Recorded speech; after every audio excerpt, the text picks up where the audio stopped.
Welcome to BearZone. I'm Brittany Wiley. And I'm Joe Buchanan. Coming up, UNC men's basketball made program history last weekend, and we've got the story. Also, March Madness has come and gone, and we've got the story on this year's champions. We've got all that and more this week on BearZone. Don't go anywhere.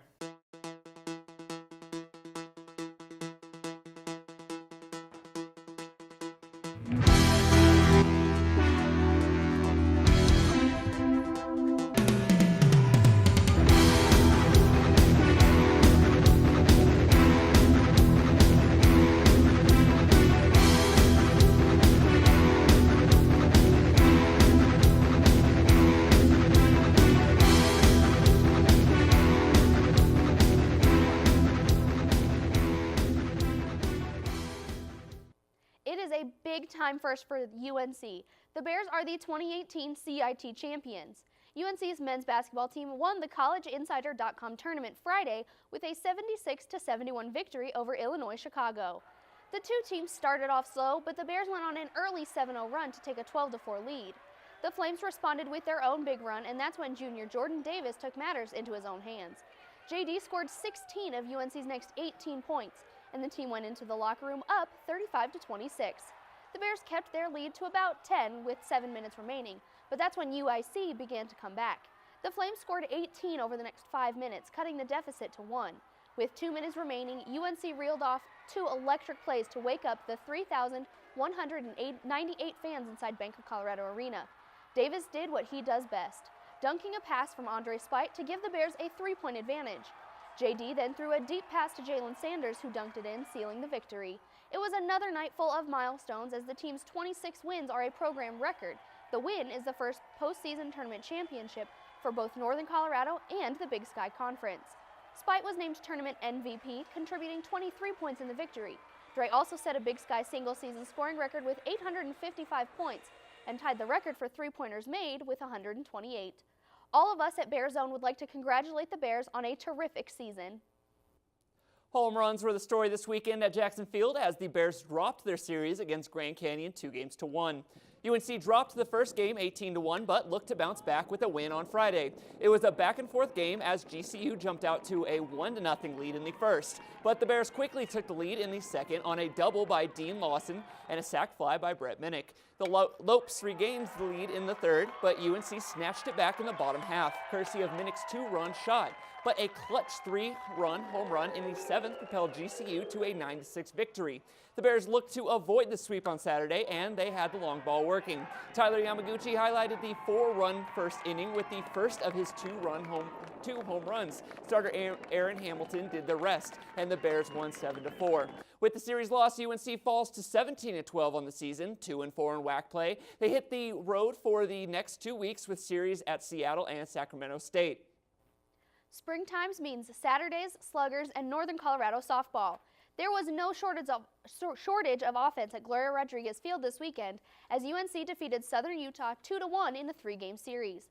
Northern Colorado split the doubleheader against Southern Utah Friday afternoon. The Bears easily defeated the Thunderbirds 12-4 in Game 1, but fell 9-4 in the second game. UNC threw Valerie Vidal in the first game. The Bears took the lead early in the first inning when a Jordan Weatrack single scored Emma Brockman and Maddie Schmidt. UNC continued to pull away in the bottom of the third when a Kaylee Garcia double to left field scored Allie Steiner and Rachel Johnson, giving the Bears a 5-1 lead.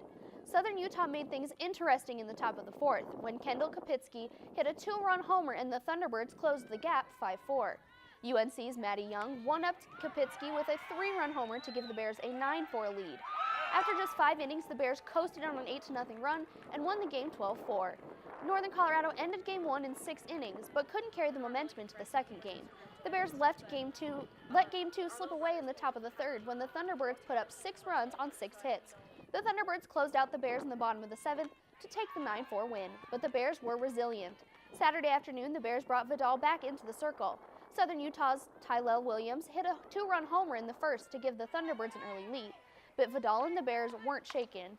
Brockman answered back for the Bears in the bottom of the second with her second homer of the year to put UNC on top 3-2. But it wasn't until the bottom of the third that the Bears got some separation. Garcia got the rally going once again with an RBI double to give the Bears the 9-3 lead. Despite the lead, the Thunderbirds chipped away to narrow the gap to 9-8 in the top of the fifth. That's when Chandler Elsner replaced Vidal. Looking to pad their lead, UNC's Lauren Page led the sixth inning off with a 3-run homer to get the Bears rolling. The Bears used the inning to hold on to the lead and defeat the Thunderbirds 14-10 and clinch their second consecutive conference series. Vidal picked up her 15th win of the season, and the Bears had a season best of 3 home runs. Schmidt led the Bears with a .670 batting average, including a triple, 3 runs scored, and 1 RBI. With the win, the Bears advanced to 22-17 overall and 3-2 in conference play. Up next, the Bears took on Colorado State at 4 p.m. Tuesday at Gloria Rodriguez Field. The Bears softball team hasn't had much luck against CSU this season. After a 9-4 loss to the Rams on February 27th in Fort Collins, UNC lost 9-1 in 5 innings to CSU Tuesday at Gloria Rodriguez Field. Bears pitching struggled all game, and the offense, well, they struggled too. Despite working 8 walks off Rams starter Allison Petty, UNC scored only 1 run on Kenzie Caderna's Fielder's Choice RBI in the third. As for CSU, they scored early and often. The Rams plated 5 runs in the first 2 innings and scored 3 more in the middle innings. Lauren Buchanan made it a 7-1 game with a 2-run double in the fourth, and Haley Donaldson's double down the left field line brought in the 8th CSU run. Danny Klein's RBI single in the top of the 5th made it a 9-1 game, and the game was called at the end of the inning. With the loss, the Bears fall to 22-18 on the season. They travel to Pocatello, Idaho this weekend for a series with Idaho State. If you were at the Tom Bennett Invitational Saturday, you might better understand the saying, run like the wind. Northern Colorado's first home track meet of the year went exceptionally well despite the cold and windy weather. After a day full of running, jumping, and throwing in the Tom Bennett Invitational, the Northern Colorado women's and men's teams finished 2nd and 3rd respectively. The women picked up a lot of points on the day in long and triple jump. Seniors Jamie Holliday and Juliette Cosi finished 2nd and 3rd in the long jump with marks of 18 feet 1 inch and 18 feet half an inch. Following the seniors' lead, freshman Kylie Chavez proved why she's a name Bears fans are going to be hearing a lot of over these next few years. Chavez placed in both long and triple and is a regular top finisher in the high jump as well. Cosi also took 2nd and 3rd with 2nd in triple with a mark of 38 feet 7 3/4 inches. Not only did the women prove they could fly this weekend, but they also showed the Big Sky that they could get out and run. Legend Cami Sargent was her usual self, finishing 1st by a landslide in the 800 meters with a time of 2 minutes and 9 seconds. Sargent was named Big Sky Track Athlete of the Week earlier in the season when she broke the school record and got ranked nationally in the event. The girls also earned a lot of points in the 400 meters. Shalise Fernander led the pack, finishing 1st with a time of 56.72 seconds. Blair Bernhardt and Samara Lichtenstein finished 3rd and 4th behind her. The men also looked strong in the 400. The two-sport athlete Alex Wesley exchanged his football cleats for track shoes and crossed the finish line in an impressive 46.69 seconds with teammates Kyle Thomas and Antony Coates behind him. The 4x1 team of Alex Mead, Demetrius Graves, Bailey Sexton, and Thomas finished 1st with a time of 40.93 seconds. Taking a look at distance for the men, Stephen Haas and Tristan Irish finished 2nd and 3rd in the 5,000 meters with a time of 15 minutes and 19 seconds and 15 minutes and 39 seconds respectively. Colorado State University won the Tom Bennett Invitational for both the men's and women's teams. The Bears compete next in Boulder at the Colorado Invitational on Saturday. The track meet was pretty chilly last weekend. What can they expect this weekend? Hi, I'm meteorologist Braden Denny, and right now our current conditions look pretty warm with our temperatures in the mid-60s and with some slight winds at 5 miles per hour. On Friday, though, it's expected to have some snow showers with our temperatures only reaching in the upper 30s, but that's expected to clear off as our cloud cover gradually decreases and our temperatures start to increase throughout the weekend. Tomorrow, our basketball team is in Seattle, Washington, and right now our current conditions for Seattle, we see some partly cloudy conditions with our temperatures remaining stable in the lower 60s to upper 50s.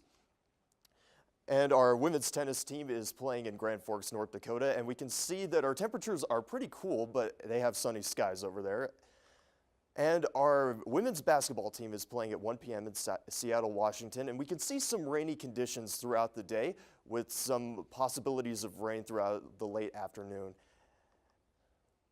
If we go to our surface map here in 12 hours, we can see a stationary front over here in Colorado, and that's expected to bring some cloudy conditions and possibly some precipitation in the form of rain or snow this weekend. Back to you. Every year, the NCAA March Madness basketball tournament brings competition, heartbreak, and excitement to the entire country. It also brings unlikely stars to the forefront. This year's biggest stars were the unexpected success story of Loyola Chicago's men's basketball team. If you haven't heard of them by now, they're a mid-major basketball program from Chicago, Illinois.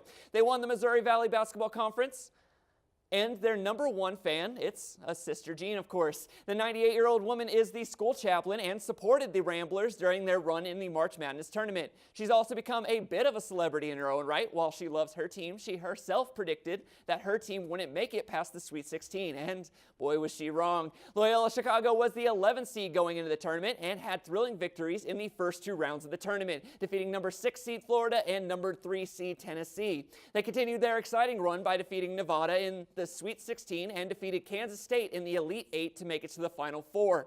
But the dreams of winning the tournament came up short as the Ramblers lost to Michigan in Saturday's Final Four round. They led by 10 points at the half but lost their momentum and ended up losing 69-57.